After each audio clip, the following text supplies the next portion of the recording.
नमस्कार, देश की खबरों में आपका स्वागत है। मैं हूं आपके साथ अंकिता और आइए अब खबरें देखते हैं विस्तार से। उत्तर प्रदेश के हाथरस कांड पर आज इलाहाबाद हाई कोर्ट की लखनऊ बेंच में सुनवाई होने वाली है। कड़ी सुरक्षा के बीच पीड़िता का परिवार कोर्ट में पेश होगा। कोर्ट ने सरकार और पुलिस के उन तमाम बड़े अफसरों को भी तलब किया है जिन पर केस में लापरवाही बरतने का आरोप है। सुनवाई में शामिल होने के लिए पीड़ित परिवार हाथरस से कड़ी सुरक्षा के बीच लखनऊ के लिए रवाना हो गया है। पीड़ित परिवार के एस्कॉर्ट में 6 गाड़ियां हैं। हाईकोर्ट में होने वाली सुनवाई में वकील विनोद शाही यूपी सरकार की ओर से पक्ष रखेंगे। अटकलबाजी खत्म करते हुए भाजपा ने यह साफ कर दिया है कि चुनाव के दौरान कई रैलियों में मोदी और नीतीश मंच साझा करेंगे। एनडीए जल्द ही अपना साझा घोषणा पत्र जारी करेगा। राजा के साझा घोषणा पत्र में भाजपा के आत्मनिर्भर बिहार और जेडीयू के 7 निश्चय योजना भाग 2 में शामिल मुद्दों को साझा तौर पर जगह दी जाएगी। नीतीश ने रविवार को अपने 7 निश्चय 2 की लॉन्चिंग की। मोदी और नीतीश की साझा रैलियों का खाका तैयार किया जा रहा है। उधर रविवार को भाजपा के चुनाव अभियान के बाद अब नीतीश सोमवार से अपना चुनाव अभियान तेज करने जा रहे हैं। सोमवार को चीन के साथ होने वाली उच्च स्तरीय सैन्य वार्ता के 7वें दौर में भारत पूर्वी लद्दाख में टकराव के बिंदुओं से चीन द्वारा सैनिकों की पूरी तरह से जल्द वापसी पर जोर देगा। सरकारी सूत्रों ने यह जानकारी दी है। सूत्रों ने बताया कि पूर्वी लद्दाख में वास्तविक नियंत्रण रेखा पर भारत की और चुशुल में दोपहर 12 बजे वार्ता शुरू होगी। सूत्रों ने बताया कि वार्ता का एजेंडा पूर्वी लद्दाख में टकराव वाले सभी बिंदुओं से सैनिकों की वापसी के लिए एक रूपरेखा तैयार करना होगा। चीन अध्ययन समूह के शीर्ष मंत्रियों और सैन्य अधिकारियों ने पूर्वी लद्दाख में शुक्रवार को हालात की समीक्षा की थी और सोमवार को होने वाली वार्ता में उठाए जाने वाले प्रमुख मुद्दों पर विचार विमर्श किया था। बिहार के मुख्यमंत्री नीतीश कुमार आज से बिहार विधानसभा चुनाव प्रचार अभियान की शुरुआत करेंगे। जेडीयू के राष्ट्रीय महासचिव और सीएम नीतीश कुमार के विश्वास पात्र माने जाने वाले राज्य के मंत्री संजय कुमार झा ने कहा है कि सीएम नीतीश कुमार आज और कल यानी कि सोमवार और मंगलवार को कुल राज्य की 35 विधानसभा क्षेत्रों को लोगों को संबोधित करेंगे। आगे संजय कुमार झा ने बताया कि चुनाव प्रचार सोमवार और मंगलवार को वर्चुअल माध्यम से किया जाएगा। 14 अक्टूबर से सभाओं को संबोधित करने के लिए अलग अलग हिस्सों के लिए उड़ानें भरना शुरू करेंगे। ऐशबाग ईदगाह के पास रविवार देर रात धोबी घाट जुगी बस्ती में भीषण आग लग गई। देखते देखते आग की लपटें आसमान छूने लगी। एक एक कर बस्ती की सभी झोपड़ियां आग की लपटों से घिर गईं। सूचना पर दर्जन भर से अधिक दमकल की गाड़ियां पहुंची और कर्मियों ने आग पर काबू पाना शुरू कर दिया। झोपड़ी से आग की लपटें निकलती देख अहमद, राशिद, इस्लाम और आसपास के अन्य लोग निकले और पानी डालकर आग पर काबू पाने का प्रयास करने लगे। आग बेकाबू होते देख लोगों ने फायर कंट्रोल रूम को सूचना दी। पूरी बस्ती में भगदड़ मच गई।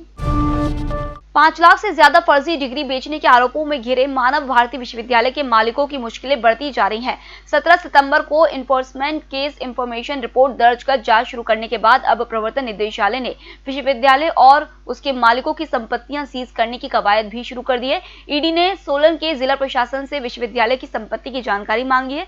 माना जा रहा है कि ईडी जल्द ही विश्वविद्यालय और उससे जुड़ी अन्य चल अचल संपत्तियों को सीज कर सकता है। दिल्ली विश्वविद्यालय की पहली कट ऑफ के आधार पर लगभग 70,000 सीटों के लिए ऑनलाइन दाखिले की दौड़ आज से शुरू होगी। प्रत्येक कट ऑफ में दाखिले के लिए 3 अवसर मिलेंगे। 12 से 14 अक्टूबर तक दाखिला प्रक्रिया चलेगी। वहीं 16 अक्टूबर तक फीस जमा कराई जा सकेगी। कोरोना संक्रमण के कारण इस बार छात्रों को कॉलेज आने की मनाही की गई है, इसलिए दाखिला प्रक्रिया पूरी तरह ऑनलाइन होगी। छात्रों को ऑनलाइन दाखिला डीयू के पोर्टल के माध्यम से ही लेना है। कॉलेज की ओर से दाखिला मंजूर होने के बाद फीस का भुगतान भी ऑनलाइन करना है। सुशांत सिंह राजपूत केस में अब कई सच सामने आ गए हैं। रविवार को सीबीआई ने रिया चक्रवर्ती की पड़ोसन से पूछताछ की। महिला का दावा था कि उसने 13 जून को रिया और सुशांत को एक साथ देखा था, लेकिन जब सीबीआई इसे लेकर महिला से सवाल किया तो वो अपने बयान से पलट गई, जिसके बाद सीबीआई ने महिला को ऐसे बयान न देने की चेतावनी दी। इस बीच रिया के वकील सतीश मानेशिन ने झूठे आरोप लगाने वालों के खिलाफ कार्रवाई की मांग की है। होटल गौरीशी भोपाल शहर के बीचों बीच स्थित ठहरने की सर्व सुविधा युक्त जगह है। Room available in affordable prices और facilities free wifi, AC, TV, parking, security, lift, full sanitised room, toiletry kit. Hotel Gaurishi, hall number 8, Chittor complex, MP Nagar, zone 1, Bhopal. Phone number 7898128620। निष्पक्ष, निर्भीक और विश्वसनीय खबरें देखें सिर्फ ईएमएस टीवी पर। डाउनलोड करें ईएमएस न्यूज ऐप। सत्ता के गलियारों से गांव की गलियों तक देखिए हर खबर अपने मोबाइल पर। डाउनलोड कीजिए ईएमएस न्यूज ऐप। राजस्थान के करौली में हुई पुजारी की हत्या को लेकर मुख्यमंत्री अशोक गहलोत ने रविवार को सीआईडी सीबी से कराने का निर्देश दिया है। साथ ही इसकी जांच सीआईडी सीबी के पुलिस अधीक्षक विकास शर्मा की देखरेख में करवाने के निर्देश दिए हैं। गहलोत ने आरोप लगाते हुए कहा कि भाजपा दो परिवारों की लड़ाई को समुदायों का झगड़ा बनाकर राजस्थान का माहौल खराब करने की कोशिश कर रही है। बता दें, राजस्थान के करौली में मंदिर के एक पुजारी को 6 दबंगों ने मिलकर पेट्रोल डालकर जिंदा जला दिया था। इसके बाद राजस्थान में सियासी भूचाल आ गया। हिमाचल के स्कूलों में सोमवार से 100% शिक्षक और गैर शिक्षक लौट आएंगे। 12 अक्टूबर से हिमाचल सरकार ने स्कूलों में नई व्यवस्था लागू कर दी है। स्कूल आने वाले शिक्षकों और प्रिंसिपल को विद्यार्थियों की संख्या और कमरों के हिसाब से माइक्रो प्लान बनाकर 17 अक्टूबर तक शिक्षा उप निदेशकों को भेजना है। 15 से 17 अक्टूबर तक अभिभावकों के साथ संवाद करने के लिए ईपीटीएम होगी। हालांकि विद्यार्थियों के स्कूलों में नियमित आने के फैसले के लिए अभी इंतजार करना पड़ेगा। केंद्र सरकार ने 15 अक्टूबर के बाद शिक्षण संस्थान खोलने का फैसला राज्य सरकारों पर छोड़ा है। दिल्ली आपदा प्रबंधन प्राधिकरण ने अनलॉक 5 में त्योहारों को ध्यान में रखते हुए विभिन्न आयोजनों के लिए 200 लोगों के एकत्र होने की मंजूरी दे दी है। छूट 31 अक्टूबर तक के लिए दी गई है। अब तक महज 100 लोगों को ही इकट्ठा होने की अनुमति थी। रामलीला के आयोजन में भी यही अड़चन आ रही थी। आयोजकों का कहना है कि रामलीला मंचन के लिए इतने तो कलाकार ही मंच पर होते हैं। हालांकि अभी भी रामलीला के आयोजन को लेकर डीडीएमए ने भी किसी तरह की स्थिति को स्पष्ट नहीं किया है। रविवार को दिल्ली के मुख्य सचिव विजय देव ने आदेश जारी कर 200 लोगों की क्षमता तक आयोजन की मंजूरी दे दी है, लेकिन जुलूस, सभा व प्रदर्शन के आयोजनों की मंजूरी नहीं दी गई है।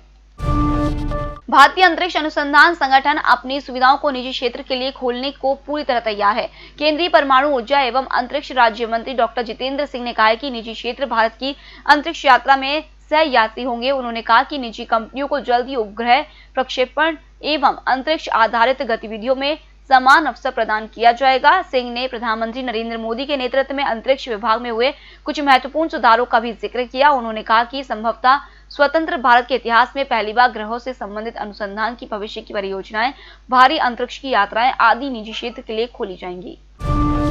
केंद्रीय शिक्षा मंत्री रमेश पोखरियाल निशंक ने कहा है कि राष्ट्रीय शिक्षा नीति वैश्विक मानकों के अनुरूप है, इसलिए छात्रों को अब विदेशों में शिक्षा पर हजारों डॉलर खर्च करने की जरूरत नहीं है। आईआईटी खड़गपुर में एक वेबिनार को संबोधित करते हुए निशंक ने कहा कि देश में एक मजबूत शिक्षा व्यवस्था और शोध की गुणवत्तापूर्ण सुविधा है। उन्होंने कहा कि छात्रों को विदेश में महंगी शिक्षा लेने की जरूरत नहीं है। देश में सभी तरह की सुविधा और ढांचा मजबूत है। छात्र अब देश में ही बेहतर शिक्षा का लाभ उठा सकते हैं। राष्ट्रीय शिक्षा नीति 2020 में छात्रों के हितों को पूरा ध्यान रखा गया है। सुप्रीम कोर्ट में न्यायाधीशों के 4 पद रिक्त हैं और 3 हाईकोर्ट बिना नियमित मुख्य न्यायाधीशों के ही संचालित हो रहे हैं। सरकारी सूत्रों का कहना है कि इन पदों को भरने के लिए कानून मंत्रालय सुप्रीम कोर्ट कोलिजियम की सिफारिशें मिलने का इंतजार कर रहा है। जस्टिस रंजन गोगोई के नवंबर 2019 में मुख्य न्यायाधीश के पद से सेवानिवृत्त होने के बाद से सुप्रीम कोर्ट में उनकी जगह रिक्त है। इसके अलावा justice Deepak Gupta, justice R Banumathi और जस्टिस अरुण मिश्रा भी अपने पद से सेवानिवृत्त हो चुके हैं। इनकी जगह भी खाली पड़ी हुई है। सेल्स टैक्स विभाग की ओर से लखनपुर के राज से प्रदेश में गैर कानूनी रूप से लाए जा रहे तोतों की खेप को बरामद किया गया है। दिल्ली से पुलवामा के लिए चले ट्रक में छिपाकर 30 इलेक्ट्रोजेंड्रिया पैराकीट तोते लाए जा रहे थे। इनकी अंतर्राष्ट्रीय बाजार में कीमत लगभग $600 प्रति तोता है। विभाग के डीसी रंजीत सिंह ने संदेह के आधार पर ट्रक की जांच करवाई, जिसके बाद तस्कर का भांडाफोड़ हो गया। चालक और सह चालक मौके से फरार हो गए।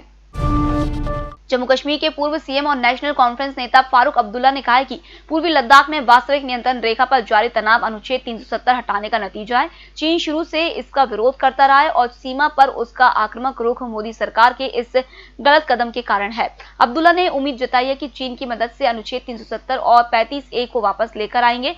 अब्दुल्ला ने एक कार्यक्रम में कहा, मैंने कभी चीनी राष्ट्रपति को निमंत्रण नहीं दिया। ऐसा करने वाले प्रधानमंत्री नरेंद्र मोदी थे। उन्होंने सिर्फ न्योता ही नहीं भेजा बल्कि यहाँ झूले पर भी बैठाया। फिलहाल इस बुलेटिन में इतना ही। आप बने रहिए EMS टीवी के साथ। नमस्कार। होटल गौरीश्री भोपाल शहर के बीचों बीच स्थित ठहरने की सर्व सुविधा युक्त जगह है। Room available in affordable prices और facilities free wifi, AC, TV, parking, security, lift, full sanitised room, toiletry kit. Hotel Gaurishree, hall number 8, Chittor complex, MP Nagar, zone 1, Bhopal. Phone number 7898128620। निष्पक्ष, निर्भीक और विश्वसनीय खबरें देखें सिर्फ EMS टीवी पर। डाउनलोड करें EMS न्यूज ऐप।